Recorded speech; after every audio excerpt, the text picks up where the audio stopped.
वाला क्वेश्चन बनाएंगे 2013 ऑनर्स वाला बायबैक और शेयर्स में। ये भी थोड़ा सा टफ क्वेश्चन है, ज़्यादा टफ नहीं है, ठीक है, थोड़ा सा टफ है। पहले हम लोग क्वेश्चन पढ़ लो एक बार। क्वेश्चन देखो, question number 4, the balance sheet of JK Limited as on 31st March 2012 is as follows। Share capital 50 lakh दिया, जनरल रिजर्व दिया, प्रीमियम है, PL है, डिवेंचर है, टर्म लोन है, लाइबिलिटी है। एसेट में देखो फिक्स एसेट है, इन्वेस्टमेंट है, स्टॉक है, डेटर्स है, कैश है। एक बात बार बार याद रखोगे तुम लोग, बैलेंस शीट को देख के पता चल रहा है बायबैक का क्वेश्चन है, बैलेंस शीट को देख के कुछ नहीं पता चलेगा, ठीक है।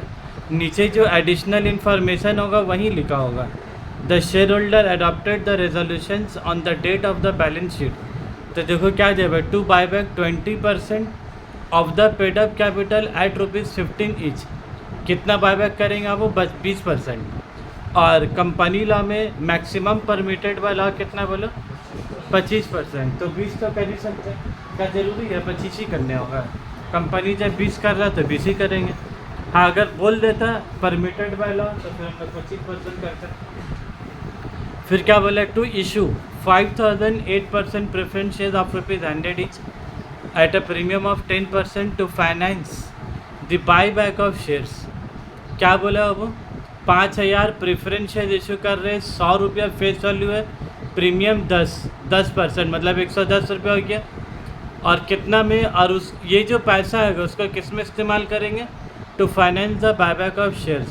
तो तुम सबसे पहला काम करोगे, ये जो एडजस्टमेंट पढ़े हो ना, पहले जाओ शेयर कैपिटल में, उसको टिक करके लिखो रोमन वन बायबैक का रोमन 1 था ना, बायबैक में शेयर कैपिटल बैलेंस शीट में जाके रोमन 1 लिखो और प्लस रोमन 2 लिखो, रोमन 1 प्लस रोमन 2। ये जो एडजस्टमेंट पॉइंट है ना, इसका इफेक्ट है शेयर कैपिटल 1 और 2 में। उसके बाद उसका इफेक्ट कहाँ होगा, कैश बैंक में जाओ। उसके बाद उसका इफेक्ट किधर होगा, कैश बैंक में जाकर लिखो एसेट साइड में रोमन 1 2। मतलब तुमको इसका इफेक्ट इधर होगा और इसका इफेक्ट बैंक में। फिर प्रेफरेंस शेयर से पैसा ला रहे हो तो शेयर कैपिटल बढ़ेगा और कैश पब्लिक बैंक भी क्या है, बढ़ेगा। अब आ जाओ point number 3, adjustment number 3, to sell investment worth ₹8 lakh for ₹6,50,000। तुम 8 लाख का इन्वेस्टमेंट 6.5 लाख में बेचे हो, तो तुमको फ़ायदा हुआ कि नुकसान हुआ, नुकसान हुआ। तो उधर लिख दो पेन से अपना, loss on sale equals to ₹1,50,000। Loss on sale कितना हो गया बोलो, 1,50,000। अब दूसरा चीज़ बोलोगे, जो इन्वेस्टमेंट बेचे लॉस हुआ, इसका इफेक्ट बैलेंस शीट में कहाँ कहाँ आएगा,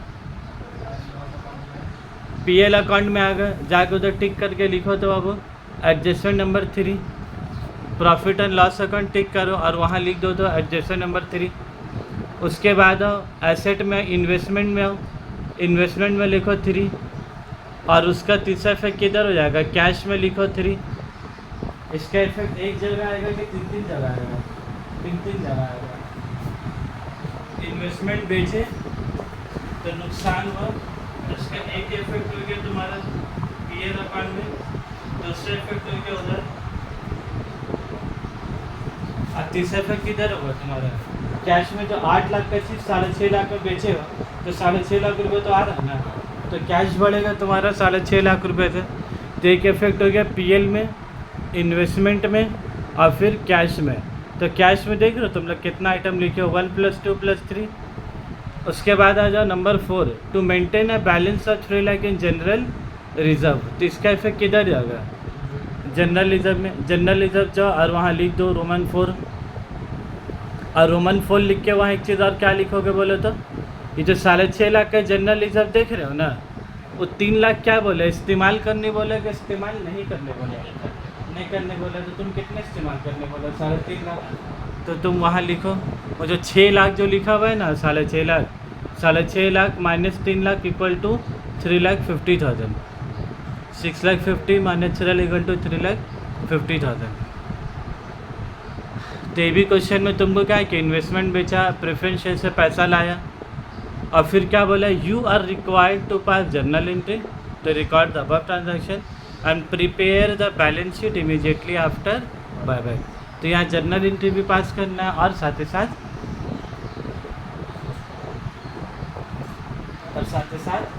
पोस्ट बायबैक बैलेंस शीट। इसीलिए बोला क्वेश्चन नंबर 4 है, हाँ बैलेंस शीट भी देगा, कभी कभी आता है, ठीक है करवा दे रहे, एक दो बार आएगा तो सोचा एक दो क्वेश्चन। हाँ ये कर एक्चुअली 10 मार्क्स का चैप्टर है ना, तो कहीं हम लोग को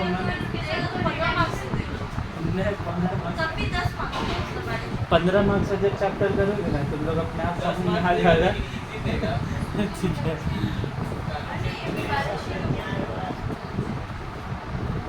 15 मार्क्स वाला चैप्टर में ना आपको ये जो एडजस्टमेंट तुम चार्ट पर देख रहे हो एकदम दिल खोल के एडजस्टमेंट हो, ठीक है तुमको ऐसा महसूस हो रहा है कि हम एडजस्टमेंट भी करेंगे आप फिर बैलेंस शीट बनाएंगे तो 15 नंबर मिलना चाहिए।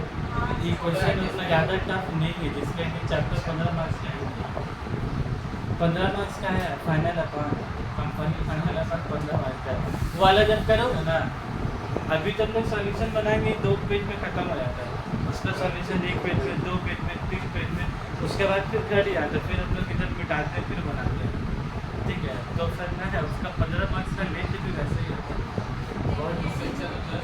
हाँ उससे हम तो बार बार बोलते हैं कि पहले 10 मार्क्स वाले एग्जाम में करके भी क्या पहले हटाओ, 15 मार्क्स वाला करने जाओगे ना उतना में 10 मार्क्स वाला मैं 3 तो बना लोगे तुम। अब उसकी बात बोले उनको सबसे पहले क्या बोलेगा वो, number of buyback shares, buyback कितना करोगे बोलो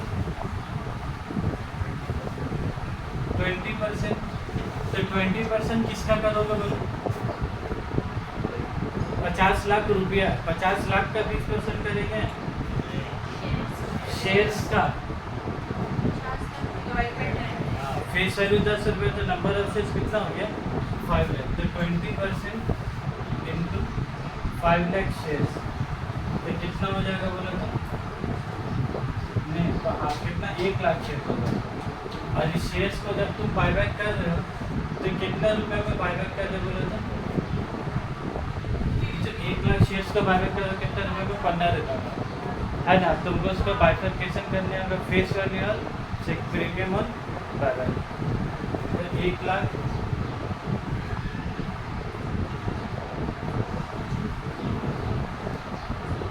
ऐसे लिख लो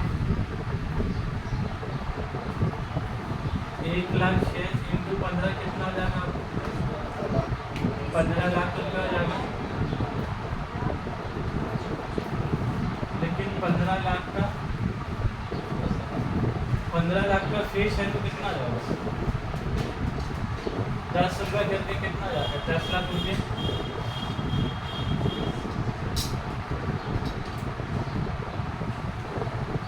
और प्रीमियम ऑन बायबैक कितना होगा बोलो तो 5 लाख रुपये,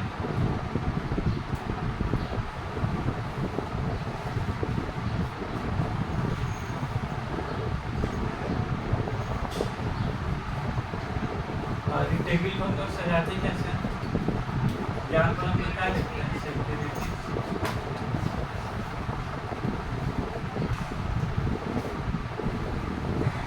यहाँ पर भी divisible profit,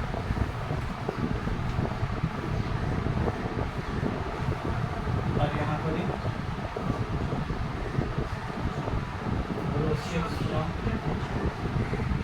issue of different.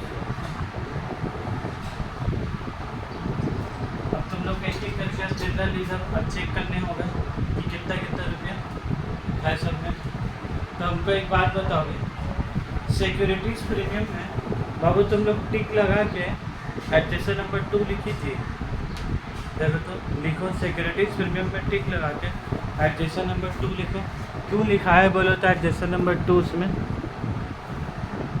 पढ़ो, तुम ही लोग पढ़ो adjuster number 2, to issue 5000 preference share of rupees 100 premium of 10%, तो 10 रुपया प्रीमियम आ रहा है तो 5000 इंटू 10 रुपये कितना हो गया 50,000, तो सिक्योरिटीज प्रीमियम में जाकर लिखो प्लस 50,000, 5,40,000 पहले से था, पहले से 5,40,000 था। और एडजस्टर नंबर 2 में प्रेफरेंस इशू किए ना तुम 10% प्रीमियम में, तो 100 रुपये फेस वैल्यू का 10% कितना हो गया? 10 रुपये।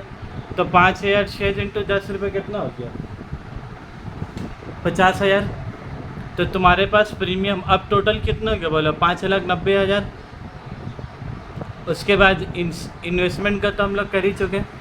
तब हमको एक बात बताओ पहले, कैसे कैसे इस टेबल को फिलअप करें? बायबैक कितना करना है तुमको? 15 लाख। 15 लाख में चाहिए 5 लाख रुपया और फिर चाहिए 10 लाख रुपया।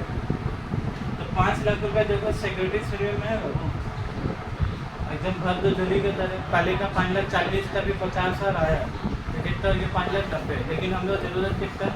5 लाख रुपया। तो हम लोग आराम से यहाँ पर प्रीमियम से 5 लाख रुपये का इस्तेमाल कर लेंगे। ठीक है, अब उसके बाद आ जाओ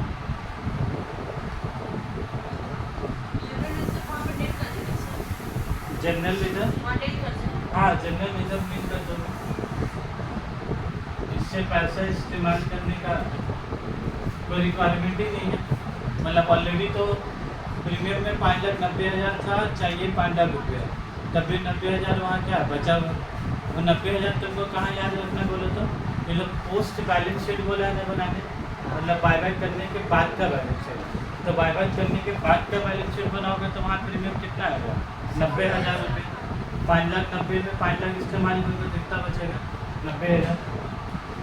अब उसके बाद आ जाओ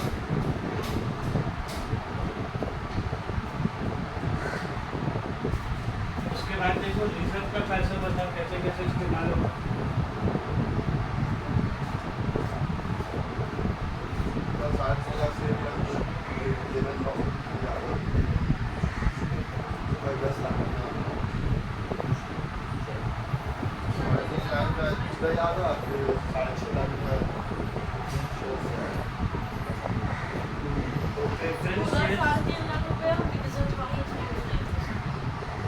वही प्रेफरेंस शेयर्स के बारे में सोचो आपको क्या करना है।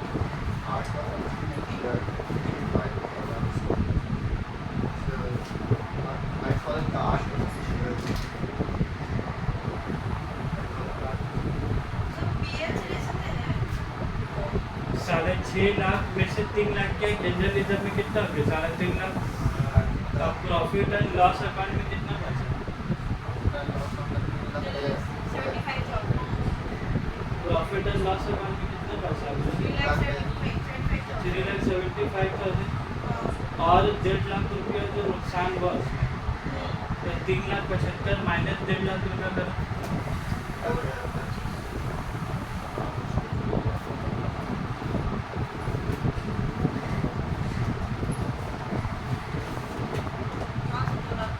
कितना है? 2,25,000।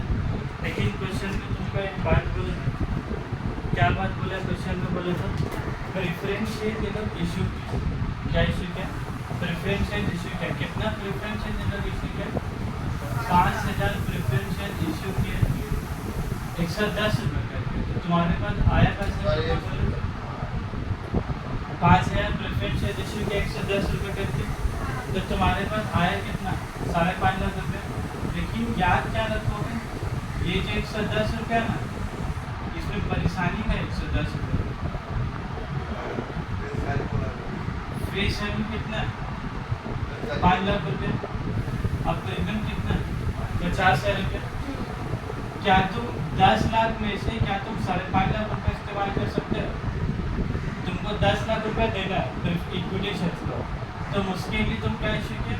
प्रेफरेंस शेयर इशू किया, पैसा मंगाया कि पैसा आएगा तो अब इसको देने में काम देगा। जिससे पैसा आया कितना तुम्हारे पास? 5.5 लाख। क्या हम 10 लाख में क्या पूरा 5.5 लाख रुपये दे सकते हैं कि सिर्फ 5 लाख रुपये इस्तेमाल कर सकते? सिर्फ 5 लाख रुपये। क्या प्रीमियम का पैसा क्या फेस वैल्यू को देने के लिए इस्तेमाल होगा? प्रीमियम का पैसा किसको देने के लिए इस्तेमाल होगा? प्रीमियम आएगा तो ये पैसा जो इस्तेमाल किया होगा तो कहाँ होगा यार? या तब भी होगा, और अगर अभी नहीं होगा तो फिर कभी होगा। जब फिर कभी वर्णन करेगा तो तब होगा। इस केस में तो उन लोग का बैलेंस शीट में ऑलरेडी 5,40,000 था, और फिर 50,000 आए तो कितना हो गया? 5,40,000 प्लस 50, 5,90,000 रुपया। तो 21 में तो ज़रूरत ही नहीं, क्या फिर भी 50,000 तुम यहाँ इस्तेमाल कर सकते हो। तो यहाँ सिर्फ और सिर्फ कितना इस्तेमाल होगा बोलो तुम्हारा 5 लाख रुपये। तो 10 लाख में से 5 लाख रुपये इस्तेमाल हो गया, तो अब कितना पैसा बचा 5 लाख रुपये। 10 लाख रुपये लेना था, तुम प्रेफरेंस से कितना मंगा लिए 5 लाख रुपये। अब तुमको प्रॉफिट में से कितना रुपये का इंतजाम करने होगा और 5 लाख रुपये का। तब प्रॉफिट में देखो जनरल रिजर्व में कितना पैसा, जनरल रिजर्व में कितना पैसा है 3.5 लाख। अब फिर पैसा कहाँ से लोगे तुम, प्रॉफिट एंड लॉस से पीएल से लोगे। तो कितना चाहिए तुमको बोलो यहाँ पर, तुमको टोटल कितना चाहिए 5 लाख, क्योंकि 10 में से 5 इधर इस्तेमाल हो गया, बचा 5 में से 3.5 जनरल रिजर्व से क्या हुआ आ गया, बाकी कितना बचा 1.5। तो देखो 1.5 लाख पीएल में, पीएल में देखो कितना था 3,75,000 था और 1,50,000 माइनस कर दिया तो कितना बचा 2,25,000। और हम लोग को चाहिए कितना 1.5 लाख। हम लोग क्या लेना, बहुत पैसे हम लोग पास, टेंशन लेने के बाद है नहीं, बहुत बात। बस यही चीज़ को तुम लोग को सजाना है और कुछ नहीं करना। प्रेफरेंस शेयर से पैसा लाया, जिसके लिए वो लोग बोला है कि प्रेफरेंस शेयर से जो पैसा लाया, देखो ना जैसे नंबर 2 में लिखा हुआ प्रेफरेंस शेयर से लाया पहले इसको बाबू उसमें प्रेफरेंस शेयर था, तुम देखो क्वेश्चन नंबर कहाँ प्रेफरेंस शेयर था,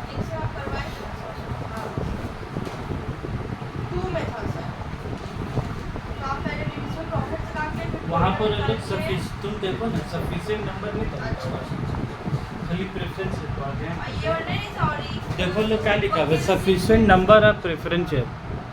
क्वेश्चन नंबर 2 में जो था सफिशिएंट नंबर तुमको निकालना था, और लोग पहले क्या बोला था कि पहले डिविजिबल ऊपर में क्या बोला था जैसे नंबर कितना में, तो लोग बोला था 4 में कि fresh preferences we should if necessary after utilising the internal fund. तो बोला कि पहले इंटरनल फंड का इस्तेमाल कर लीजिए तब फिर प्रेफरेंसेस आप तब दीजिए। और यहाँ पर ही तो लोग पहले वो लोग सेकंड में ही बोल दिया कि प्रेफरेंस शेयर्स के इशू कर रहे हैं कि for the purpose of buyback, ठीक है। तो पहले प्रेफरेंस शेयर्स कर लेंगे, उसके बाद कोई टीचर प्रॉफिट में हर क्वेश्चन में हम लोग बताएगा। नॉर्मली हम लोग कैसे बनाते हैं, पहले प्रीमियम को देते हैं, फिर डिविजिबल प्रॉफिट इस्तेमाल करते हैं, फिर जब पैसा कटता है तब प्रेफरेंस शेयर चलाते हैं। लेकिन वो वाले ये वाला क्वेश्चन में क्या है, प्रेफरेंस शेयर से लाया 5.5 लाख इस्तेमाल करेंगे 5 लाख रुपये, और बाकी पैसे कहाँ से करेंगे हाँ पहले तो ये हमेशा इस्तेमाल नहीं वाला पहले। प्रेफरेंस शेयर का बाद हम लोग कब जाएंगे, मतलब तुम बाहर से पैसा कब उठाओगे जब तुम्हारे साथ पैसा नहीं बैठता, ठीक है। यहाँ लोग बोल दिया 5 लाख रुपये मंगाया, और क्वेश्चन नंबर 7 जो तुम लोग नहीं बोल रहे थे उसमें तो लोगों को साफ सब चीज़ बोला कैसे कैसे इस्तेमाल करना है, जनरल रिजर्व का 50% करना है, ये सब क्वेश्चन में बोला है। इसमें कितना बोल दिया था कि 6.5 लाख था, 3 लाख रुपये नहीं इस्तेमाल करने थे, 3.5 लाख इस्तेमाल किया। और क्वेश्चन नंबर 7 में क्या है, वो लोग बोला 50% general reserve, 100% of the PL and the rest from the security. अब बाकी जो पैसा बच जाए किससे इस्तेमाल करेंगे, पेमेंट से। तो वो पहले काम करेंगे, उसके बाद फिर इसमें अच्छा इसको कल नहीं करना, ठीक है। नहीं तो जो भी वीडियो देखेगा तो उसका दिमाग और पास हो जाएगा, पता चला। तो 13 में अब हम लोग क्या करें, तो जनरल एंट्री पास करेंगे।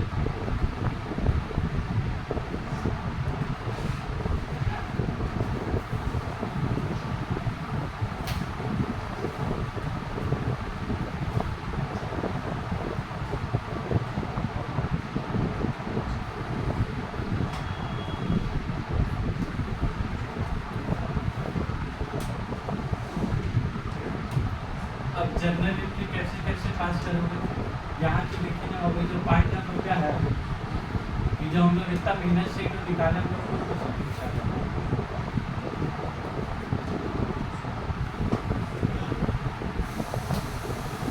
जनरल रिजर्व और पीए का पैसा कहाँ ट्रांसफर होगा तुम्हारा, CRR। इतना झगड़ा दे क्या चीज़ के लिए? लास्ट में वाला जाके सही आना चाहिए। अब उसके बाद बोले शुरू कैसे करें अब? पहले इन्वेस्टमेंट वाला काम कर ले, फिर उसका तो पीएल में इफेक्ट भी होगा ना। प्रेफरेंशियल इशू किया, वो भी कर लो। प्रेफरेंशियल इशू किया, बैंक अकाउंट डेबिट, तो कितना परसेंट प्रेफरेंशियल? 8%। हालांकि 8% का क्वेश्चन में तो काम है, बस के लिए लिखने में कहीं काम, उसके अलावा कोई काम नहीं। उसके बाद बाकी नहीं, इसमें नहीं। और इसी भी 8% का इंटरेस्ट नहीं, डिफरेंशियल का डिविडेंड देता है, डिविडेंड को इंटरेस्ट 5,000 प्रेफरेंशियल कितना करके लाए बोले 110, तुमको फेस वाले में कितना लिखोगे 100, और 5,000 प्रेफरेंशियल में कितना लिखोगे 10। ठीक है, इधर कितना हो गया तुम्हारा 5,00,000 रुपये, और इधर कितना हो गया तुम्हारा, और बैंक में कितना पैसा है बोले? बैंक में जब पैसा दूसरा 5.5 लाख रुपये। तुम लोग एक बात बोला, उस दिन में बोला था कि जितना है नहीं सब हम लोग का प्रॉब्लम है। शेयर होल्डर आपको कितना पैसा देगा? 110 रुपये, वो अपने 110 रुपये मेरा अकाउंट में ट्रांसफर कर देगा। अभी कंपनी का काम नहीं कर, 5 लाख रुपये कैपिटल में ट्रांसफर करें, और बाकी का 50 रुपये सिक्योरिटीज पेमेंट। मतलब बैंक में 5.5 लाख रुपये रहेगा, लेकिन तुम 5.5 लाख रुपये हर काम में इस्तेमाल नहीं ला सकते। ये जो 50,000 प्रीमियम का पैसा है, इसको जब इस्तेमाल करने का मौका मिले कर लेना चाहिए। उसके बाद बोलो इन्वेस्टमेंट बेचे, इन्वेस्टमेंट बेचने से भी पैसा क्या होगा आएगा, तो बैंक अकाउंट डेबिट, और इन्वेस्टमेंट बेचे हो तो क्या होगा लॉस, तो डेबिट हो जाएगा प्रॉफिट एंड लॉस अकाउंट। अब देखो ये जो दो इनके पास बायबैक के जनरल एंट्री है, बायबैक का जो जनरल एंट्री है equity capital account debit premium on buyback account debit, उस जनरल एंट्री बायबैक चैप्टर की स्पेशल है, लेकिन ये सब तो नॉर्मल जनरल एंट्री इन्वेस्टमेंट बेचर पास की नहीं कुछ बोलते इन्वेस्टमेंट का, तो हम लोग भी नहीं कुछ करते हैं।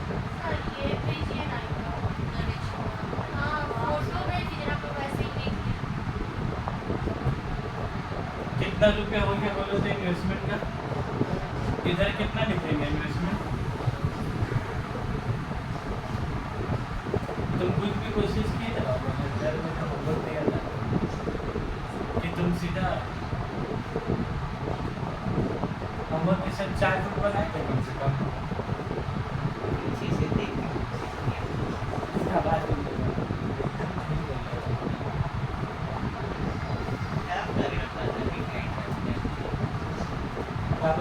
अभी रिडम्पशन ऑफ डिबेंचर आना बाकी है। हम टफ बोलते हो, हम लोग के लिए टफ नहीं रहता। सब प्रोराटा सब में जनरल होगा ना सर। थोड़ा चलता है क्या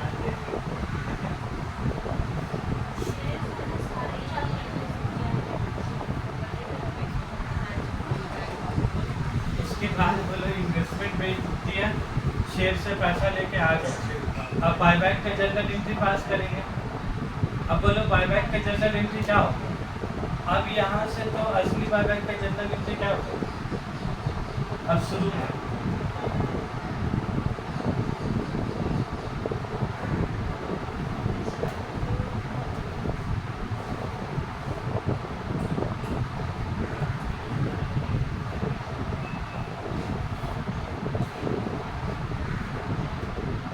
इसको कैसे पास करेंगे बोले, ऊपर देख रहे हो जब पहले ने 1 लाख शेयर्स 15 रुपया करके दे रहे, लेकिन फेस वैल्यू कितना है 10, तो 15 में 5 रुपये क्या होगा premium on buyback, securities premium मत कर रहे हैं, सिक्योरिटीज प्रीमियम कब करते हैं जब पैसा लेते से बढ़ना से, यहाँ तो हम लोग पैसा उल्टा क्या दे रहे हैं 5 रुपये ज़्यादा।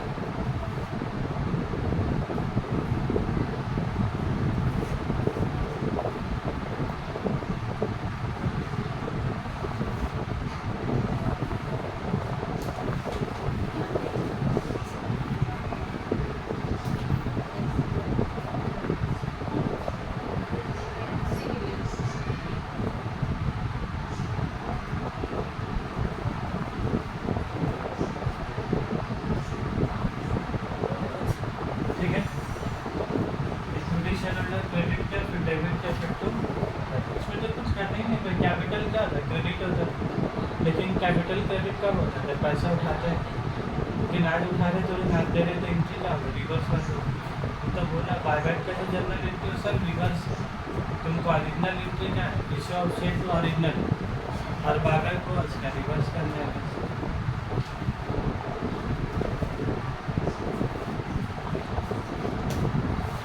इसमें चलेगा रियल पर्सनल में तो मकान की इंडस्ट्री को बढ़ा देगा।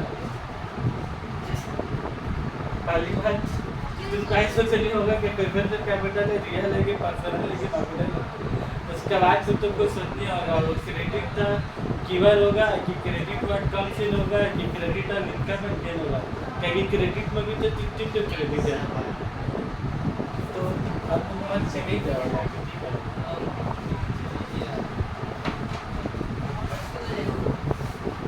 कि अभी होता है पीछे जाओगे ना तो फायदा नहीं है।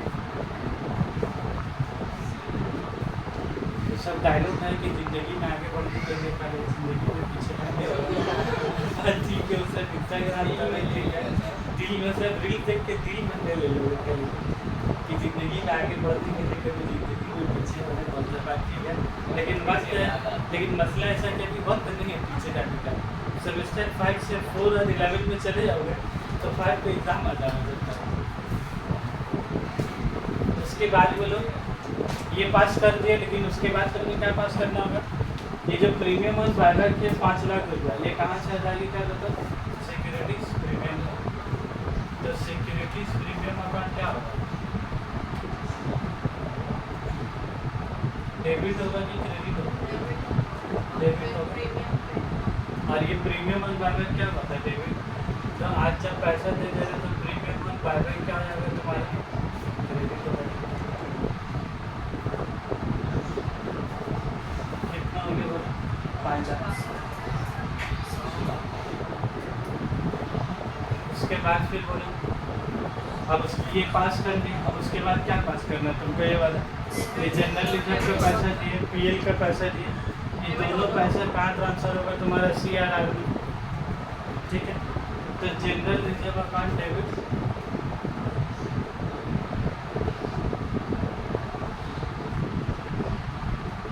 General reserve account debit. उसके बाद फिर ये सब डेबिट क्यों हो रहा बोलो? नॉर्मली जनरल रिजर्व क्या होता है? क्रेडिट होता है। यहाँ डेबिट क्यों हो रहा बोलो? जनरल रिजर्व को डेबिट क्यों कर रहे हैं? यहाँ डेबिट किए थे का वजह बाबू जनरल रिजर्व का पैसा को यूज़ कर ले रहे हो, तो जब यूज़ कर ले रहे हो तो जनरल रिजर्व के पूरे पैसा का पैसा क्या कम जब कम हो जा रहा है तो उसी के लिए जनरल रिजर्व क्या है? मान लो तुम और रुपये कमाते हैं, जनरल रिजर्व वहाँ डालते हैं तो जनरल रिजर्व बढ़ता है, तो जब बढ़ेगा तो क्रेडिट और जनरल रिजर्व बढ़ेगा। बस इतना सब याद रखिए, इसीलिए तुम्हारा काम और 2 बोल के क्या लिखना है? 2 कैपिटल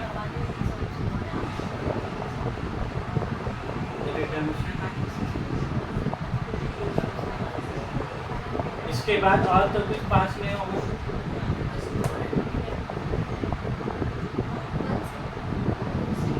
तो जनरल रिजर्व में कितना लिखेंगे? 3.5 लाख रुपये। इसमें कितना लिखेंगे? 1.5 लाख। और इसमें कितना लिखेंगे तुम्हारा? ओके, अब यहाँ तक 10 नंबर मुकम्मल है। इसके बाद ये लोग एक और क्या डालना है? And prepare the balance sheet immediately after the buyback, मतलब बायबैक का तुरंत बाद का बैलेंस शीट बनेंगे। तो अच्छा हमको बता दे सबका डेट तुम लोग लिखा नहीं, इस सबका डेट कितना होगा बोलो तो? बोल पाओगे? देखो 1 अप्रैल होगा कि 31 मार्च होगा? कैसे समझोगे? हमको भी समझो। देखो बात हुआ बैलेंस शीट का जो नीचे देखो पहले लाइन क्या बोला? The share holder adopted the resolution on the date of the balance sheet। तो ये काम किस दिन हो रहा है? On the date of the balance sheet. तो बैलेंस शीट का डेट कितना है? 31 मार्च 12। तो ये वाला काम भी कब हुआ? 31 मार्च 12 में। ठीक है, तो अपनी से इसीलिए पूछा तुम लोग कैसे समझे। हम तो भाई घर में जब पढ़ा था वैसे समझेंगे 31 मार्च को, तुम लोग 1 अप्रैल कैसे समझे, इसीलिए पूछा तो सोचा हो सकेगा तो समझने में गलती हो गया था। ठीक है, तो अब इसीलिए दिखा दिए, देखो वहाँ पर जो लाइन लिखा हुआ है। और कल तो हम लोग उस दिन जो क्वेश्चन बनाया था वहाँ तो सबका डेट क्या था, सबका अलग अलग था। एक तो 1 अप्रैल, एक होगा 15 जुलाई, एक होगा 30 सितंबर, तो लोग सबका डेट अलग अलग क्या दिया था। लेकिन यहाँ पर तो सबका डेट दिया नहीं, बस एक ही डेट को दिन लिखेगा कल्याण करना।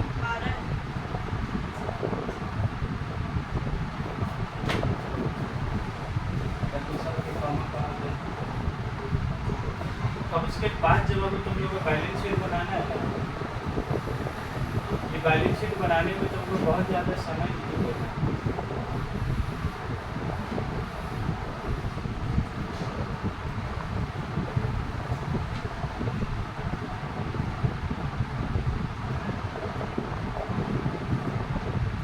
हालांकि जो बात तुम लोग बोल रहे थे ना कि 1 अप्रैल होता होना, तो वही सही था। क्या था वो लोग लिखा था उसी डेट में। जैसे हमको हॉरिजॉन्टल वाला पड़ेगा, वर्टिकल वाला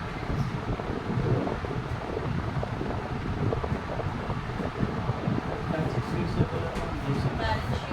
न्यू बैलेंस शीट नहीं और ये प्रश्न था। हॉरिजॉन्टल और वर्टिकल, हॉरिजॉन्टल कैसे वैसा वर्टिकल तो दोनों तो उसी में होता है। इसीलिए करेंगे ना लाइन को ऊपर डाल दीजिए।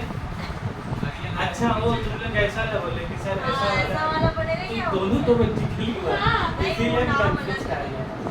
New balance new balance sheet में शेड्यूल 3 ये बोल सकते हो कि शेड्यूल 3 वाला बनेगा या शेड्यूल 6 वाला बनेगा। शेड्यूल 6 है कि ये वाला जो हम लोग पुराना वाला बनाते थे। ठीक है, अब शेड्यूल 3 जब भी दिया हुआ है जो चैनल तुम लोग के साथ चाहिए कौन हॉरिजॉन्टल है कौन वर्टिकल। हम उसी के लिए दिमाग में ना मेरा प्रोसेसिंग होने में टाइम लगता है। ठीक है, फिर एक एक्चुअली पहले क्या हुआ था, पहले शेड्यूल 6 आया, शेड्यूल 6 का बाद बैलेंस शीट में फिर रिवाइज शेड्यूल 6 आया, और फिर रिवाइज शेड्यूल 6 के बाद फिर जो रिवाइज हुआ ना, फिर 6 का नाम ही चेंज हो गया, शेड्यूल 3 हो गया वो, और रिवाइज में रिवाइज शेड्यूल 6 नहीं हुआ।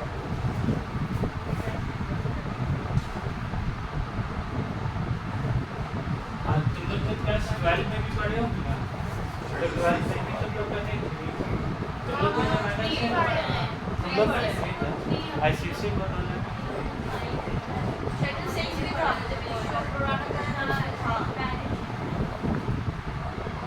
इशू प्रोडाक्ट हाँ ये वाला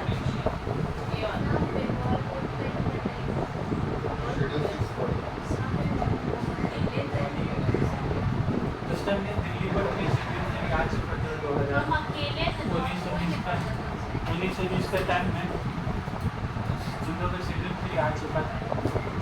इक्विटी एंड लायबिलिटी सबसे पहले क्या लिखेंगे हम, और ये बैलेंस शीट बनाना इतना आसान है कि जो स्टूडेंट लोग को बहुत टफ लगता है, वो लोग सोचते हैं कि शेड्यूल 3 कैसे बनाएंगे सर, याद करके जाने होगा, याद करके जाने नहीं होगा। काहे बोला, तुम्हारा एग्ज़ाम में ऑलरेडी शेड्यूल बैलेंस शीट का वो बना के देगा, तुमको कौन सा बैलेंस शीट याद करके जाना है। वो तो भाई 2013 का क्वेश्चन है, वही वाला है। लेकिन अब जो 2023 में क्वेश्चन आएगा ना, वो ऐसा वाला क्वेश्चन आ जाएगा जैसा 2017 में दिया हुआ है ना, वो वैसा वाला बैलेंस शीट देगा। तो तुमको ऑलरेडी तो बैलेंस शीट का बना हुआ रहेगा, बस तुमको वहीं से आइटम को क्या करना है, ये ऑलरेडी तुमको बैलेंस शीट बना के क्या देगा, तो क्वेश्चन में तुमको कौन सा याद करके जाना है। इक्विटी लायबिलिटी देगा, तुम भी लिख दो इक्विटी लायबिलिटी, फिर वो क्या लिखा है शेयर होल्डर फंड, तुम भी लिख दो शेयर होल्डर फंड, फिर इक्विटी शेयर है, प्रेफरेंस शेयर है, रिजर्व एंड सरप्लस है, तो बस तुमको भी क्या है वैसे ही सजाना है। तुमको कौन सा घर से याद करके जाना है बैलेंस शीट। हाँ, बस खाली तुमको इतना मालूम होना चाहिए कौन आइटम कहाँ जा रहा है। अब शेयर होल्डर फंड में जाकर डिवेंचर मत लिख दोगे, share holder fund non current liability है, तो इससे तो कम से कम एज्यूम करेगा कि मालूम का है। तो शेयर होल्डर फंड में सबसे पहले क्या लिख दोगे,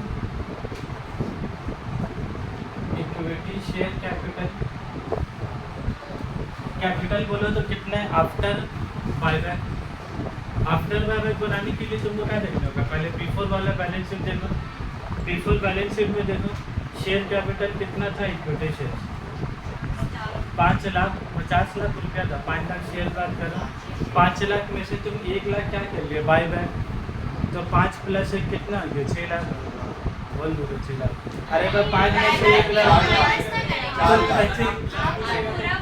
वो हम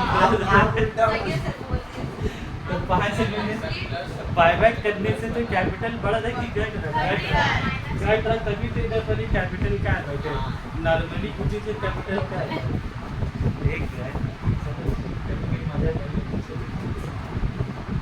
मजा करने के लिए हमारे पास तो अलग था है नहीं है, यही पढ़ाते मजा करने की जरूरत है। तो 4 लाख शेयर्स और इनकम 10 रुपये तो कितना ये बोले 40 लाख। 22 में इसमें एक चीज़ और बनता है नोट नंबर, जो कि 10 नंबर का तो हम लोग अपना माता कुछ नहीं कर रहे। नहीं तुम फिर नोट नंबर बनाएंगे नहीं, कंपनी फाइनल अकाउंट बनाएंगे तो वहाँ करेंगे, यहाँ इसमें डायरेक्ट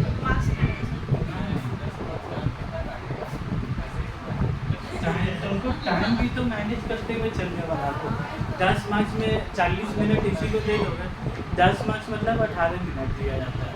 तुम 18 मिनट का मतलब 40 मिनट लगा दिए, आप पूरा सही बनाएंगे कितना देगा, 10 में 20 दे देगा, 25 दे देगा, 12 देगा, 10 में 10 देगा, क्या देगा 10 भी नहीं देगा। तो ठीक उतना ज़्यादा। अब आ जाओ प्रेफरेंस शेयर्स, और प्रेफरेंस शेयर्स कितना था 5,000 शेयर्स। हम कई बात बोलोगे यहाँ पर ही जो रुपया लिखेंगे ना 5,000 इंटू 100 लिखेंगे कि 5,000 इंटू 110 लिखेंगे। मतलब यहाँ पर जब प्रेफरेंशियल कैपिटल लिखेंगे 5.5 लाख रुपया लिखेंगे कि 5 लाख रुपया। तुम लोग शांति लेते 5.5 कैपिटल में देखो ना कितना पैसा लिखा है, तुम लोग कहाँ होगी ना 8% प्रेफरेंशियल कैपिटल जो कितना है ना 5 लाख, तो बैंक ने 5.5 लगाया। जब बैंक बनाएंगे तो वहाँ 5.5 लाख लिखेंगे, लेकिन यहाँ जब प्रेफरेंशियल कैपिटल बना रहे हैं कितना लिखे यहाँ 5 लाख रुपये लिखा। बस खाली कन्फ्यूज करने की जरूरत भाई, हम तो फिर भी थोड़ा सा कन्फ्यूज करते हैं, हमसे ज़्यादा तो एग्जामिनर कन्फ्यूज करेगा। वो तो 2 शाहरुख खान एक साथ ला के रख देगा, तुमको बोले पता करो कौन सा शाहरुख खान है, तुम तो पूरा पीरियड में कंफ्यूज रहोगे कि कौन क्या है। इसके बाद बोलो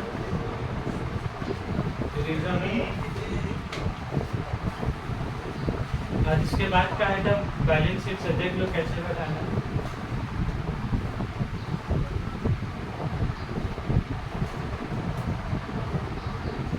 रिजर्व एंड सरप्लस आ जाए। रिजर्व एंड सरप्लस में पहला सरप्लस क्या है देखो, पुराना बैलेंस शीट देखो तभी तुम्हारा काम कितना बोला। जनरल रिजर्व में 6.5 लाख रुपये,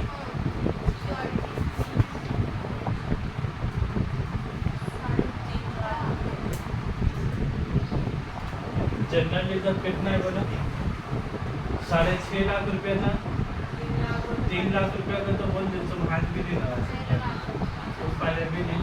तुम 6.5 लाख में तुम कितना को हाथ लगाने बोला ना 3.5 लाख 3.5 लाख को हाथ लगा, तो 3.5 लाख माइनस करो कितना रुपये बच गया। वही बात तो बोल रहा था कि 3 लाख रुपये को हाथ नहीं लगा सकते हो, तो 3.5 को हाथ लगाए तो अपने आप 3 लाख क्या मतलब वो चाह रहा था कि जब नया बैलेंस शीट बने तो मेरा उसमें 3 लाख रुपया दिखना चाहिए। ठीक, उसके बाद जनरल रिजर्व का बात क्या होगा तुम्हारा सिक्योरिटीज प्रीमियम।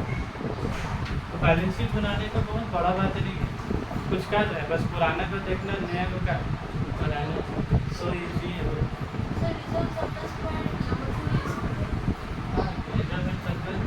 तो शेयर होल्डर फंड के जरिए आता है। उसके बाद सिक्योरिटीज प्रीमियम पहले का कितना हुआ वो 5,40,000, फिर 50,000 रुपया प्रीमियम का पैसा क्या हुआ आया, तो 50,000 यहाँ पर क्या हुआ ऐड कर दी। सच में बात कर क्या पुराना बैलेंस शीट में 5,40,000, नया 50,000 रुपया आया, तो आया तो इसको क्या किया यहाँ पर ही ऐड कर दिया। और कितना पैसा तुम इस्तेमाल कर चुके देखो प्रीमियम को डेबिट कर दिए 5 लाख रुपए से, तो डेबिट के मतलब क्या होगा? कम हो, तो बोले कम हो तो क्या करोगे, घटा तो क्या होगा माइनस। ठीक है, तो कितना हो गया बोलो यहाँ पे? बस ऐसे ही सोच सोच के बनाना है। अब तुम लोग तो बोलते हैं क्या चीज़ का पैसा दूंगा, समझ नहीं पाए। सीमेंट का बस्ता उठाने का पैसा नहीं दिया, उसमें भी काम है।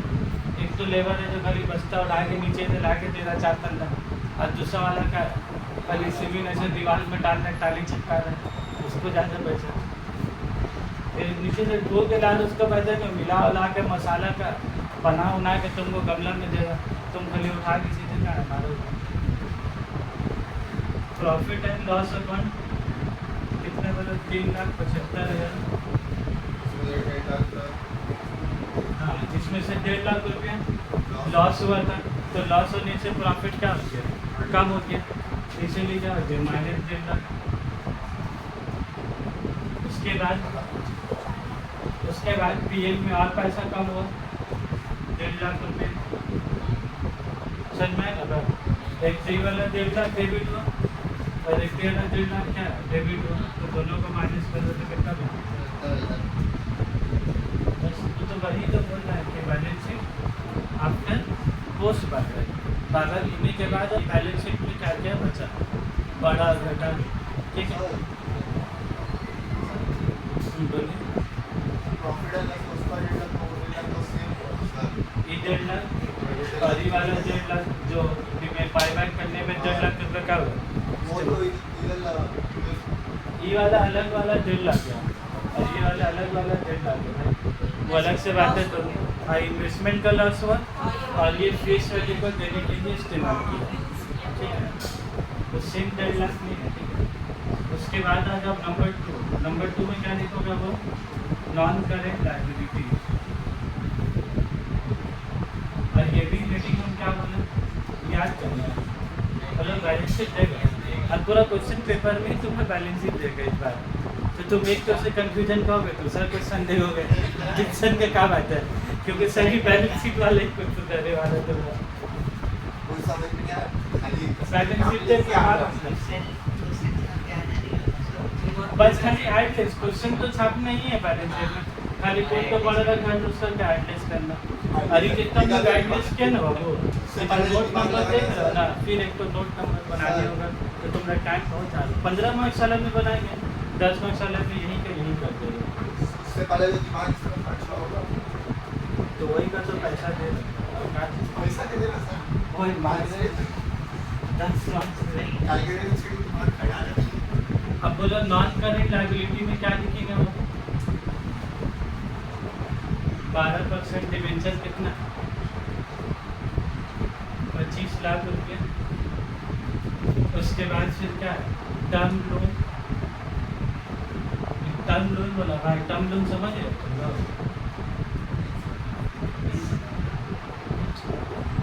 अरे भाई ये भी एक टाइप का लोन होता है जो ज़्यादा पीरियड के लिए होता है। एक तो लोन होता है तुम लोग का मालूम है कि नहीं, तो लेडीज़ लोग का तो लोन होता है, भारत बैंक, जीवन, जो स्मॉल फाइनेंस बैंक के सर, अभी ई साफ बोलकर एक तो आ रहा है, ई साफ बोलकर भी ये भी सब क्या, इन लोग शॉर्ट टर्म लोन देता है, मतलब हार्डली कुछ हफ्ता के लिए लोग देता है लोन। और टर्म लोन क्या हो गया तुम्हारा, यहाँ पर तुमको लोन 6 महीना और 8 महीने में चुकता नहीं करना है, यहाँ तुमको 5 साल में 10 साल में ऐसे चुकता करेगा। तो ज़्यादा दिन के लिए तो तुम्हारा क्या होता है, नॉन करेंट लायबिलिटी ई साफ का देखे होगा तुम लोग के लिए 13 लाख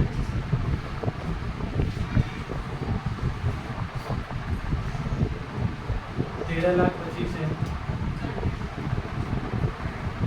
अब करेंट लायबिलिटी अलग से तुमको लिखने हो, करेंट लायबिलिटी एंड प्रोविजन कितना हो, इस सब में कोई सेल्स आ रहा है बोला, तो ऐसे ही तो कुछ नहीं था, तो पुराना बैलेंस शीट में भी वही और बाहर का बात भी वही, बस तो वैसे ही चाहता वो सब में बोला डिवेंचर बेचा, डिवेंचर खरीदा, लोग खाली बोला हम डिवेंचर को देखा, तो हम लोग भी खाली लिख दिया डिवेंचर। अब इसको ऐड करके बताओ कितना हो रहा है? 40 लाख, 5 लाख, 3 लाख सब ऐड करो।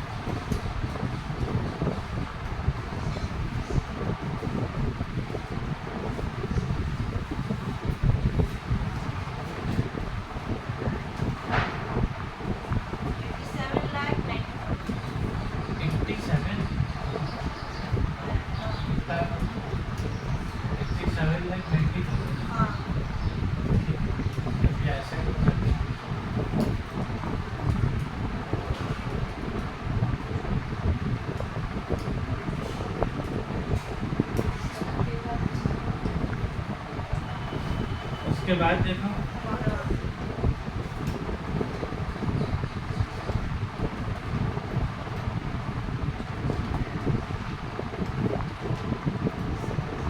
Non current asset. Non current asset के अंदर में तुम्हारा क्या है?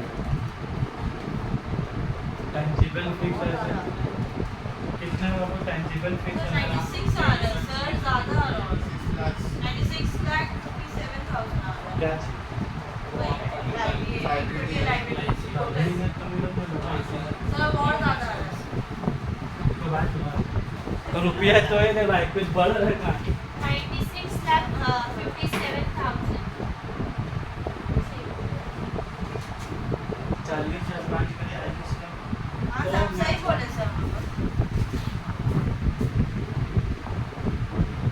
कितना बोले तुमने? 96 लाख 57,000। ये है तुम लोग का, ये तुम लोग का CRR था। ये CRR तो क्रेडिट क्या होगा? समझे बात? जो जो रिजर्व को डेबिट क्या माइनस के और CRR क्रेडिट क्या मतलब CRR क्या है? बड़ा ट्रैक्टर दिया आइटम रिजर्व एंड सरप्लस में क्या आएगा? अभी जो 96 है 57 आया, उससे 5 लाख रुपये ऐड कर देते। नहीं 1015700 1 करोड़ 1,57,000 तुम लोग बोलिए बात 1 करोड़ 1,57,000। चलो जिंदगी में इतने रुपये कमाना है तो बोल भी नहीं सकते।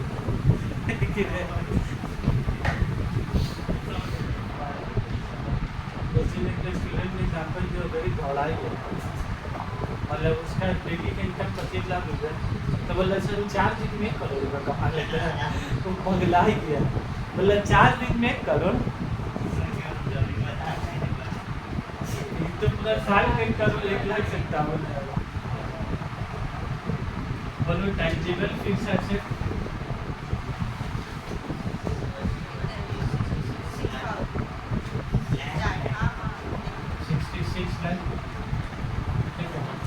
एसिड साइड में ज़्यादा से मिलने नहीं। वो जो इन्वेस्टमेंट है ना तुम्हारा, वो इन्वेस्टमेंट तुम्हारा क्या आएगा बोलो तो नॉन एक्चुअली इन्वेस्टमेंट भी 2 टाइप का होता है, ठीक है? करेंट इन्वेस्टमेंट है का नॉन करेंट इन्वेस्टमेंट। तो नॉन करेंट इन्वेस्टमेंट 18 लाख, लेकिन उसमें तो 18 लाख में देखो हम लोग का एडिशन नंबर 3 लिखा हुआ, अभी लॉस क्या होगा? एडिशन नंबर 3 में क्या 8 लाख का इन्वेस्टमेंट बेचे, तो 18 लाख में 8 लाख का बैंक की तो कितना होता है तुम्हारा? 10 लाख, ठीक है? इन्वेस्टमेंट के बाद अब तुम्हारे क्या आएगा? करेंट एसेट लॉस वाला चीज बाबू यहाँ लिखेंगे 9 लाख रुपये लॉस। अभी भी 6 लाख रुपये आएगा 6.5 लाख, 6.5 लाख का आएगा बोलो कैश में चलो टिक मार के रखा हम लोग। जब कैश में लेकर आएंगे तो वहाँ 6.5 लाख रुपये क्या होगा? ऐड होगा। यहाँ -8 लाख होगा, वहाँ -1.5 लाख होगा, और कैश वाले में 6.5 लाख रुपये क्या होगा? ऐड होगा। इधर बोलो स्टॉक कितना है बोलो? 11,57,000। स्टॉक तो कुछ छेड़छाड़ है, तो जो पुराना नहीं है लिख दो। स्टॉक के बाद डेटर्स से बोलना कुछ छेड़छाड़ नहीं, तो पुराना बैलेंस शीट और नया बैलेंस शीट क्या है? दोनों से मतलब सबसे ज़्यादा छेड़छाड़ एक ही लोग किया, 2 लोग किया। मामला में इतना है एक ही लोग ज़्यादा छेड़छाड़, तो क्या सेट उड़ाई पूरा मानना एक ही लोग पीछे परेशान क्या चलना है करो। 7,10,000 7,10,000 पहले का हाजिरी 7,10,000। सबसे मज़ा तो तब आता है लड़की को ही नहीं मालूम किसके साथ चक्कर है, पूरा मोहल्ला में मालूम। और लड़की को जब बाद में पता चला क्या करूँ बोल रहे तो बात भी नहीं करते हैं लेकिन अफवाह उड़ाने वाला का अफवाह उड़ा ही देता पूरा मोहल्ला में। 7,10,000। अब क्या क्या इफेक्ट करोगे बोलो?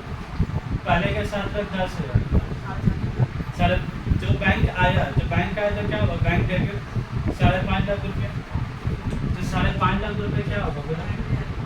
ऐड हो जाएगा। उसके बाद बैंक देखो कहाँ यहाँ पर आया, जहाँ बैंक डेबिट होगा तो क्या होगा? बैंक में ऐड होगा। तो बैंक में कितना पैसा है बोलो? 6.5 लाख रुपये। उसके बाद फिर बोलो -15 लाख। बस जनरल एंट्री देखते रहोगे और उसका इफेक्ट क्या देते रहोगे। जहाँ बैंक लिखा है बैंक में इफेक्ट करना। तो कितना हो गया बोलो? 7,10,000 प्लस 5.5 लाख प्लस 6.5 लाख और -15 4,10,000। अभी सबको ऐड करो। अब राइट टाइम आपको दी का टोकन चेंज होगा जब क्योंकि ऐड होगी तुम्हारा 1015700 का ये आना चाहिए।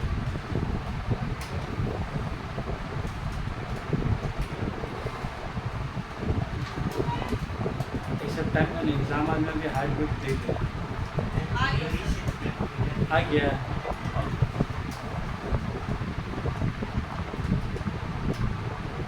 अब याद रखो अगर एग्जाम में टैली नहीं हुआ तो छोड़ के अगला क्वेश्चन होगा। एकदम 1 मिनट भी अगर बर्बाद तक करोगे कि नहीं हुआ तो चेक करें कहाँ सही हुआ कहाँ गलत हुआ। एकदम अगर नहीं आया ना टैली 1 मिनट बर्बाद नहीं करोगे और अगला क्वेश्चन में जम मारोगे। ये आ गया तो हम लोग आज समय बर्बाद नहीं करेंगे। अब तुम लोग का जो होमवर्क पास है इसका सोल्यूशन नरेशन भी चले जाएगा साथ में ऐसे। इसीलिए हम क्या बोले शुरू करते हैं जो टफ वाले वही वाले पहले क्या बता देते हैं क्योंकि ये कर लोगे ना जो बाकी के जो क्वेश्चन है 5 से 7 ये सब का इससे आसान है।